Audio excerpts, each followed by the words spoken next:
and welcome to Kit Guru. My name's Christina. Razer are coming at us all guns blazing with their brand new Huntsman version 2 analog keyboard, coming in at a monster $249.99. This better impress me with a price like that. I'm excited to use this as I use a Huntsman Razer Quartz as my daily driver, so this will be a nice comparison. This keyboard is from the same family as the Huntsman Elite, with upgrades and new features such as Razer's analog optical switches. Analog switches aren't a brand new thing, but this is Razer's first full-size keyboard to feature the technology. The question is it worth the high price of $249.99? Let's find out. Oh yeah, and a thumbs up button, subscribe and support Kit Guru. Thank you so much. As we dive in, we have a very well protected inside of the box here, but our sample did arrive with a really small dink, but I imagine we are just extremely unlucky. First impressions, it's pretty impressive and a big boy for sure. With wrist rests, it's 446 by 231 by 45 millimeters, and it weighs 1,672 grams. It's also matched by its really chonky cable. This is very stiff and probably my least favourite thing about it, but I do understand why it needs it.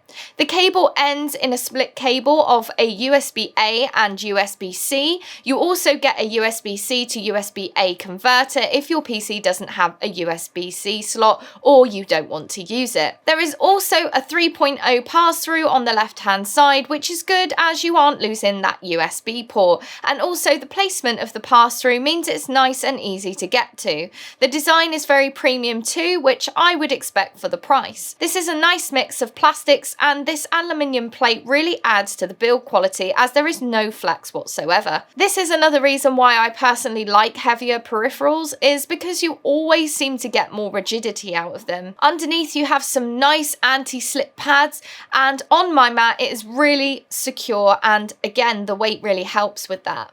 There is also these feet that flip out in two heights, or they can be laid flat. I personally prefer them fully up, and I was a little bit worried about the wrist rest as it is connected to the keyboard using magnets and a 6-pin connector, of course. I thought that being at an angle would damage those pins, but this was not an issue. Even when I was adjusting the height, if I went too high, it would just disengage and it didn't bend or anything like that. The wrist rest is comfortable and it's got a lot of room for your hands to move around on, and with it being bezel-less, there isn't anywhere that could be uncomfortable to rest your hands. The only downside is that it does get a little hot and it kind of holds the heat a bit. Very good grip though, it doesn't move around or slide away from the keyboard unintentionally. There is an RGB strip that runs around the keyboard and the wrist rest, and this looks fantastic. Of course, all of this and the keys can be customized in the Razer Synapse and Razer Chroma app, which we will look at later in the software. There have been comments on the font size and how it is quite thin, but to me this is just a Razer design. It's the same as on my original Huntsman, and they actually boast about it in their manufacturing process. I find that on my Huntsman it doesn't look that obvious and it's really bright, but I understand that with a black design it doesn't look as bright. So if you like RGB, you might be left wanting a little bit more brightness that a thicker font could have provided. The keys themselves are double shot PBT, which again I would expect for the price. This means that you can get even longer wear out of them too. You can also remove them if need be to be replaced. When you compare them to my own keys, you can clearly see the difference, and another point is that the keys on the Huntsman version 2 are textured, which provides a little extra grip. The Razer optical analog switches are linear and they have a much more dull thud when you type in comparison to my original Huntsman, which are a lot more clicky here, and here is a sound test.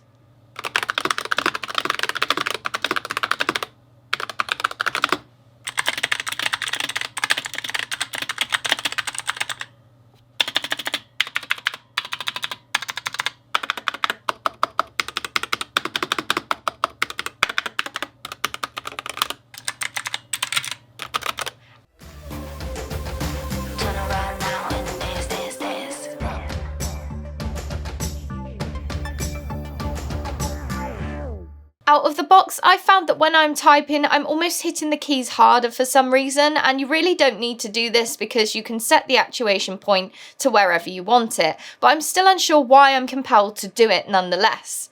As a fast touch typer, this really did frustrate me and baffled me as to why I was missing so many keys. Whether it is something that you get used to over time, I'm unsure. In terms of what we have on the keyboard itself, it is of course full size with a number pad, but we also have some nice media keys in the top right. I would have liked to have seen a skip track, pause, play buttons to be metal, but they are plastic. The volume wheel, however, has a nice metal textured grip, and the middle is plastic. This is to mute and unmute media. The dial is fully programmable and has presets such as microphone, volume, etc., or you can bind it to your in-game functions such as weapon switching or scrolling. You also have the F keys, of which you can use to select profiles among other things. The Razer Huntsman V2 analog stores up to 5 profiles via that onboard memory. Also, you can store an unlimited number on the cloud via Razer Synapse. You can also use the onboard profiles to switch between your key bindings and toggle instantly between those different profiles. You do this by pressing the function key and menu key once you've saved profiles via the Synapse software. This doesn't always work in game though, and can get a little frustrating if you want to switch between using the keyboard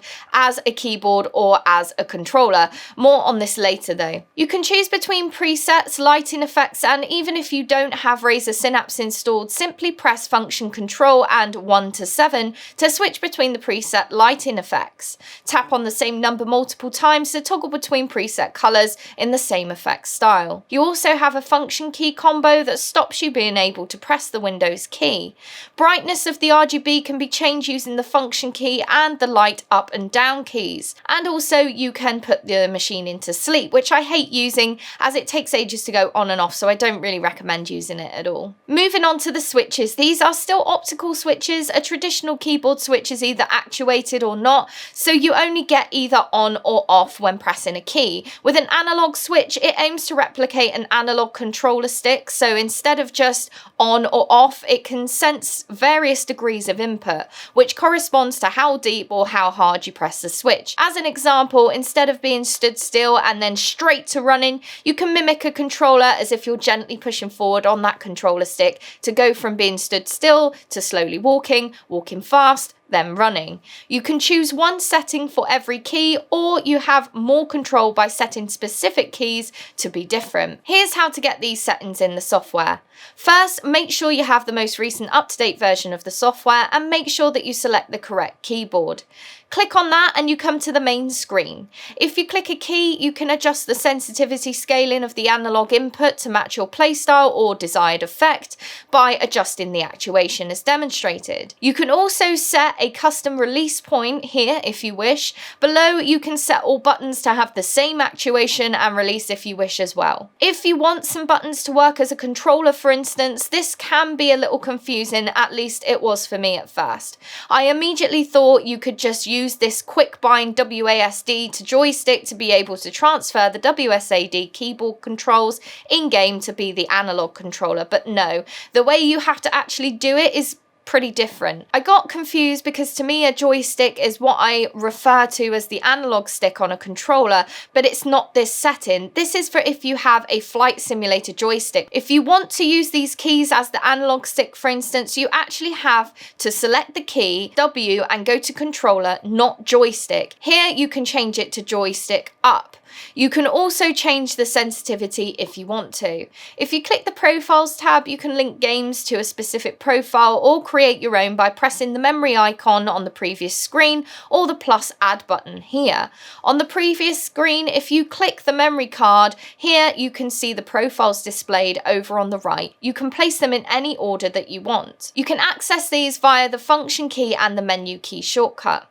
I found the profiles thing a little annoying because sometimes I forgot that I had a certain profile selected and then I would go to type and the WSAD wouldn't work and I would have to change the profiles. It wouldn't be so bad if the profiles changed using the function shortcut at all times. However, sometimes I had to actually come out of the game by alt-tabbing, changing the profile in the settings and then returning to the game.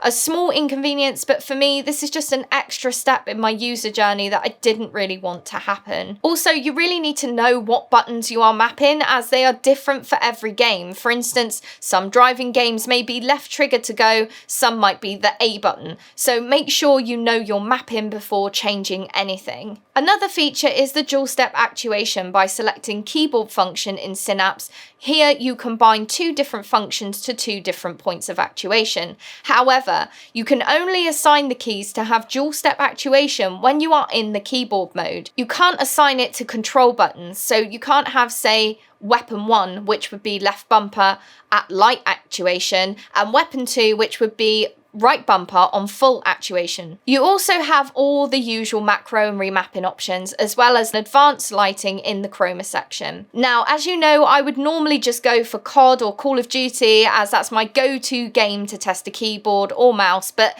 this is quite a unique keyboard, and I wanted to try giving a driving game a go, as Razer recommends that it makes steering easier as you have more control rather than a sudden maximum when turning, and also you can control the gas a bit more. At first I tried to play Forza Motorsport 7, and I found that even though this has full controller support, it was really hard to get working, and to be honest, I couldn't figure it out at all. I did all the suggested troubleshooting, but to no avail. I think maybe there are some potential compatibility issues here. So I tried Rocket League, not exactly the game I wanted to demonstrate, as it is harder to see what I'm doing as there's no realistic gauges. However, I will try and talk you through what I'm doing here.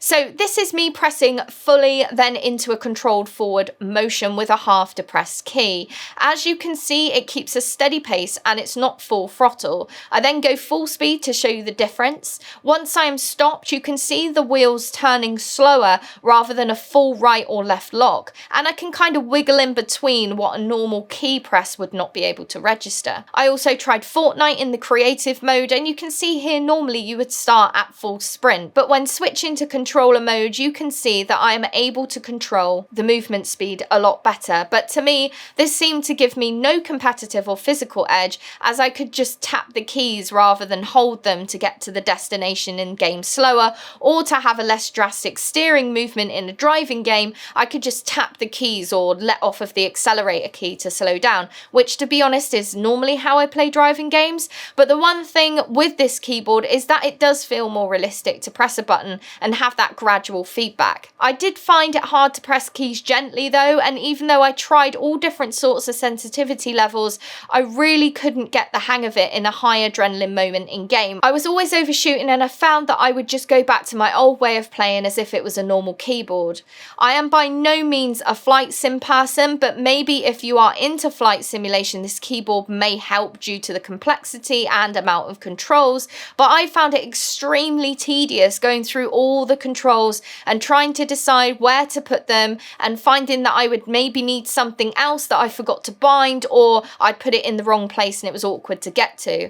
I believe fans prefer the sticks as it is more immersive and all the keys make sense and are already bound.